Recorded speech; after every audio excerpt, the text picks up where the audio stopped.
Bonjour et bienvenue dans ce 6h30. La direction des examens et des concours de l'orientation et des bourses a proclamé les résultats du brevet de technicien au titre de l'année académique 2016-2017. Sur 16 073 candidats inscrits, 12 844 candidats ont été admis, soit un taux de réussite de 79,91%. Un résultat supérieur à celui de l'année 2016. Les résultats ont été publiés hier après-midi par la DECOB à Cocody. Frédéric Oulaï, Franck Wadiou. CBCG de Cocody, il est 13 h. La quiétude des lieux est troublée par une ambiance particulière. Ici, les résultats des examens de l'enseignement technique et de la formation professionnelle sont proclamés. Moi, je suis contente, je suis émue. En tout cas, je ne sais pas, c'est émouvant. Je suis contente. J'ai eu mon examen, 3 ans de souffrance. En tout cas, j'ai fait ce que je pouvais, puis Dieu a fait le reste. En tout cas. Après le boulot, aller au cours, ça n'a pas été facile. Simplement, je dis merci à Dieu. Et vraiment, j'encourage les amis, les collègues qui ne sont pas admis à prendre le courage et à reprendre les années prochaines. De la joie, mais aussi de la peine, des candidats malheureux qui refusent de s'exprimer. Publiés ce mardi, les résultats sont en légère progression selon le premier responsable de la direction des examens, des concours, de l'orientation et des bourses. Cette année, il y a eu 16 073 candidats. Et sur ces 16 073 candidats, 12 844 ont été admis, ce qui représente un pourcentage de 79,91. Progression aussi notée au niveau des établissements publics. Nous remarquons que 90,59% d'admis proviennent des établissements publics et le pourcentage des établissements privés est de 70,42%. Selon Bertin Yaokwasi, aucun cas de fraude n'a été signalé dans les 44 centres d'examen au niveau national. Le BEP, le BT, le CQP et le BP sont entre autres les diplômes obtenus au cours de ces examens. Il ajoute que les réclamations se feront en 72 heures. On s'intéresse à autre chose. La première dame Dominique Ouattara, en sa qualité de présidente du Comité national de surveillance des actions de lutte contre le travail des enfants, a présidé ce mardi la cérémonie officielle de la Journée mondiale contre le travail des enfants. Cette journée, qui est à sa 15e édition, a pour thème cette année « Dans les conflits et les catastrophes, protégeant les enfants du travail des enfants ». De 2016 à aujourd'hui, c'est environ 9 milliards de francs CFA que l'État ivoirien et ses partenaires ont alloués à la lutte contre ce phénomène. Pour la première dame Dominique Ouattara, toutes les parties doivent intensifier et conjuguer leurs efforts pour éradiquer ce fléau en Côte d'Ivoire. Mahama Traoré, Abiba Dambélé Saoui. La place de l'enfant est à l'école et non au travail, encore moins sur les champs de bataille. Les enfants ont besoin d'une éducation de qualité et d'une protection adéquate. Un message poignant qui n'a pas laissé indifférent la première dame de Côte d'Ivoire, Dominique Ouattara, et les invités à cette cérémonie de commémoration. D'autant plus que ce message colle au thème choisi pour la 15e édition de la Journée mondiale contre le travail des enfants, à savoir, dans les conflits et les catastrophes, protégeons les enfants du travail des enfants. Un thème d'actualité au regard des multiples situations de crise que vit la planète. La situation de crise constitue en effet un terrain fertile, favorable à l'émergence de nouvelles formes de travail des enfants, telles que l'utilisation d'enfants par les forces ou groupes armés. Mais de manière générale, les crises aggravent une situation qui préexistait en détruisant les moyens de subsistance des populations et les écoles et en provoquant des déplacements de populations à l'intérieur et à l'extérieur du pays. Loin d'être dans l'inaction, le gouvernement ivoirien mène ces dernières années une lutte drastique contre le travail des enfants. Rien que pour la période 2016-2017, l'État et ses partenaires vont débourser environ 9 milliards de francs CFA pour financer les actions sur le terrain. La Côte d'Ivoire entend s'associer pleinement à toutes les initiatives mondiales visant à combattre la pauvreté et à éliminer le travail des enfants dans les chaînes de production. Il nous faut maintenant relever le défi de la mobilisation des ressources pour la consolidation des progrès réalisés. Il nous faut également valoriser les bonnes pratiques et mettre en œuvre des programmes tels que la pérennisation et l'extension du système d'observation et de suivi du travail des enfants en Côte d'Ivoire. Que faire pour empêcher les enfants de subir les conséquences des conflits et catastrophes naturelles? La réponse se trouve dans le message livré lors de cette cérémonie par la présidente du Comité national de surveillance des actions de lutte contre le travail des enfants, la première dame Dominique Ouattara. Mesdames et messieurs, il nous faut avant tout informer nos populations sur les droits et la protection de nos enfants en temps de paix pour que ces mécanismes de protection deviennent systématiques en cas de conflit ou de catastrophe. Il nous faut, deuxièmement, renforcer la formation de tous les acteurs impliqués dans la résolution de cette problématique pour des interventions plus efficaces sur le terrain. Il nous faut également construire des centres d'accueil pour améliorer l'offre de services de prise en charge des enfants en situation d'urgence.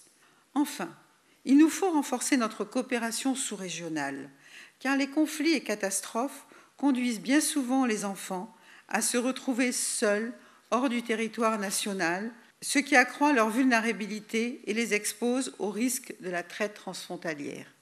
Je reste convaincue que c'est dans un effort commun et par des actions concertées que nous parviendrons à éradiquer ce phénomène de notre pays et à protéger les futures générations. Ajoutons que la Fondation Children of Africa de la première dame de Côte d'Ivoire, Dominique Ouattara, a initié la construction de 3 centres d'accueil pour enfants en situation de détresse dans les villes de Soubré, Ferkessédougou et Bouaké. Celui de Soubré sera livré en août prochain et pourra accueillir une centaine d'enfants. Parlons construction à présent. Le 6 avril dernier, le gouvernement ivoirien a lancé une opération de ravalement des bâtiments administratifs et privés dans la commune de Koumassi. 3 mois après, les résultats de cette opération ont été présentés. Au nombre des bénéficiaires, on peut citer entre autres les directions générales de la police, de la douane et le bâtiment de Air Côte d'Ivoire qui ont été aussi peints. Une cérémonie officielle de présentation de ces bâtiments a eu lieu ce lundi. Grâce Kando. 3 bâtiments situés dans la commune du Plateau ont désormais fière allure. Il s'agit de ceux abritant les directions générales des douanes, de la police et la compagnie Air Côte d'Ivoire. S'y ajoutent des bâtiments à usage d'habitation dans la ville d'Abidjan. Au-delà de ces bâtiments, 12 mairies et 10 conseils régionaux de l'intérieur du pays ont aussi reçu des couches de peinture. Le tout estimé à plus d'1,4 milliard de francs CFA.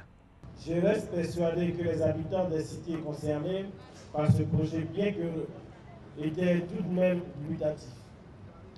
Et il se posait la question de savoir si cette initiative serait une réalité. Aujourd'hui, les résultats sont là, bel et bien là, tangibles, 3 mois après le lancement. Nous avons régulièrement, à notre façon, tenté d'y apporter des touches de restauration à travers des travaux peinture, mais c'est la toute première fois que l'État de Côte d'Ivoire a pris l'engagement, à travers une opération d'envergure, de leur apporter une seconde jeunesse. Ce projet a permis de former 960 jeunes au métier de peintre grâce au financement octroyé par la Banque mondiale à l'État de Côte d'Ivoire dans le cadre de la phase 2 du programme Emploi Jeunes et Développement des compétences PGDEC, dont le financement s'élève à 25 milliards de francs CFA. Nous sommes confiants que ces jeunes ont pu acquérir des compétences qui certainement les aideront à s'insérer dans le monde du travail. Mes mots sont des mots de remerciement à l'endroit de l'État de Côte d'Ivoire. Ça va nous permettre à nous d'être aujourd'hui, pouvoir nous employer. Nous avons aujourd'hui cette capacité à être autonomes, à pouvoir nous insérer dans la vie active, dans la vie professionnelle. Cette opération de ravalement qui contribue à embellir les villes de Côte d'Ivoire vise aussi à résorber le chômage des jeunes. Outre l'opération de ravalement, une opération de capture de crocodiles vient d'être lancée dans la lagune Ébrié. Cette opération s'inscrit dans le cadre du projet d'aménagement de la baie de Cocody dans le district d'Abidjan. C'est une initiative du PRICI, le programme de renaissance des infrastructures en Côte d'Ivoire, structure chargée de suivre les travaux d'embellissement de la baie. Plusieurs agents des sapeurs-pompiers et des eaux et forêts ont été formés en vue de la capture et du transfert des crocodiles. Serge Collier. Environ 50 crocodiles vivent au niveau de la baie de Cocody. Ce chiffre fait suite à une étude menée par les services du ministère des Eaux et Forêts. Cette situation est d'autant plus inquiétante que le PRICI, le projet de renaissance des infrastructures en Côte d'Ivoire, a décidé de mener la chasse aux crocodiles. L'organisation chargée de l'embellissement de la baie de Cocody a dépêché des États-Unis Matthew Shirley, un expert des opérations de capture et de transfert de crocodiles. Après avoir formé 10 jours durant une quinzaine de sapeurs-pompiers, d'agents des eaux et forêts et de l'Office ivoirien des parcs et réserves, place à la phase pratique. Première étape, le zoo d'Abidjan pour se faire une idée des dispositions à prendre face à un crocodile. Les agents se sont ensuite rendus à la baie de Cocody. Des pièges ont été posés pendant la nuit. Les chasseurs reviennent ensuite le lendemain pour les visiter. Je peux confirmer que nous avons même trouvé les crocodiles, on a vu, mais les crocodiles ici dans la zone sont un peu méfiants. Donc c'est-à-dire qu'à distance, ils sont tous plongés, on n'aurait pas pu les approcher pour même vérifier l'espèce ou la taille d'individu. L'expert se veut rassurant, la baie de Cocody sera bientôt débarrassée de ses visiteurs indésirables. Même si ça fait un peu peur de manière psychologique, les crocodiles ici, qui sont ici ne posent pas vraiment un risque. Ils sont de très petite taille, 1 mètre, 1 mètre et demi, choses comme ça. L'opération de capture et de transfert de crocodiles s'inscrit dans le cadre du projet de sauvegarde et de valorisation de la baie de Cocody. Cette baie sera livrée en 2020 avec un bassin écologiquement assaini offrant des espaces de détente et de loisirs. Jour J-9 pour la tenue des 8e Jeux de la francophonie. Les sportifs, ancienne gloire et en activité, toutes disciplines confondues, en ordre de bataille pour la réussite de l'événement. Les ministres Robert Begré-Mambé et Albert François Amicha leur demandent d'encadrer les jeunes compétiteurs afin qu'ils donnent des médailles à la Côte d'Ivoire. La rencontre a eu pour cadre le district d'Abidjan. Issa Tchonoyou. Les sportifs en mission pour un franc succès des 8e Jeux de la francophonie.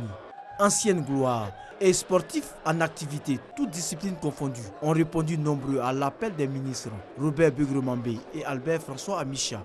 Nous devons rester solidaires pour ces Jeux riches dans leur diversité pour atteindre l'excellence. Nous remercions les deux ministres d'associer des personnes comme nous qui avons porté haut le drapeau de la Côte d'Ivoire, apporter notre expérience aux plus jeunes pour que ce jeu soit un jeu de réussite qui apporte beaucoup de lauriers à notre très cher pays, la Côte d'Ivoire. Je demande à tous les athlètes, à tous les artistes qui auront à représenter la Côte d'Ivoire de le faire dignement.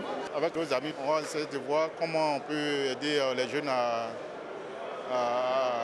gagner des médailles. Nous ferons cette mission d'aller vers eux et les encourager pour leur donner de bonnes informations pour la compétition.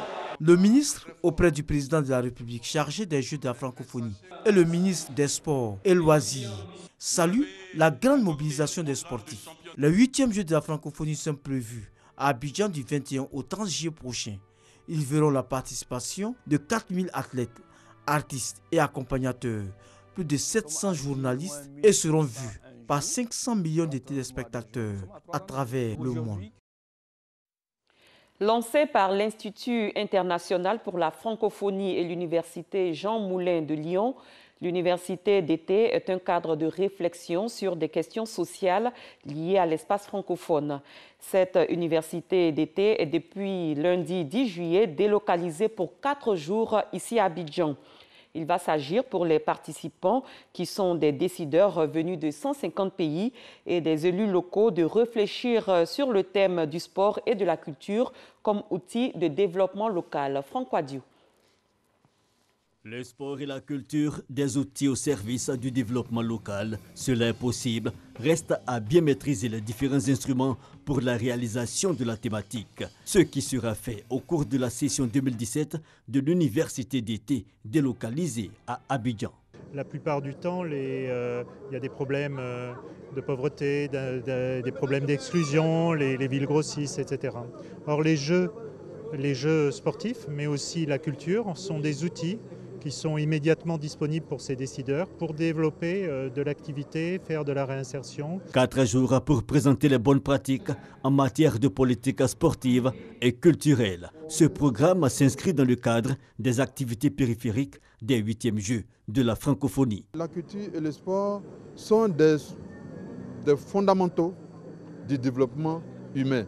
Et si nous les gérons comme il se doit, nous allons nous rendre compte que beaucoup de jeunes Ivoiriens vont gagner correctement leur vie par le sport et la culture. La cible, parlementaires, collectivités et élus locaux conscients des enjeux de ces assises. L'université francophone d'été, soutenue par une université lyonnaise et l'Institut international pour la francophonie, pour 2017 délocalisé en Côte d'Ivoire, va réunir jusqu'au 14 juillet 150 décideurs venus de 17 pays francophones. À l'étranger, après la reprise de Mossoul dimanche 9 juillet par les forces irakiennes, l'organisation État islamique détient encore un bastion, Raqqa, en Syrie. La bataille pour récupérer la capitale du califat est lancée depuis l'automne dernier. L'alliance kurdo-arabe des forces démocratiques syriennes approche de la vieille ville ces derniers jours grâce au soutien américain. Selon l'ONU, entre 30 000 et 50 000 civils seraient pris au piège.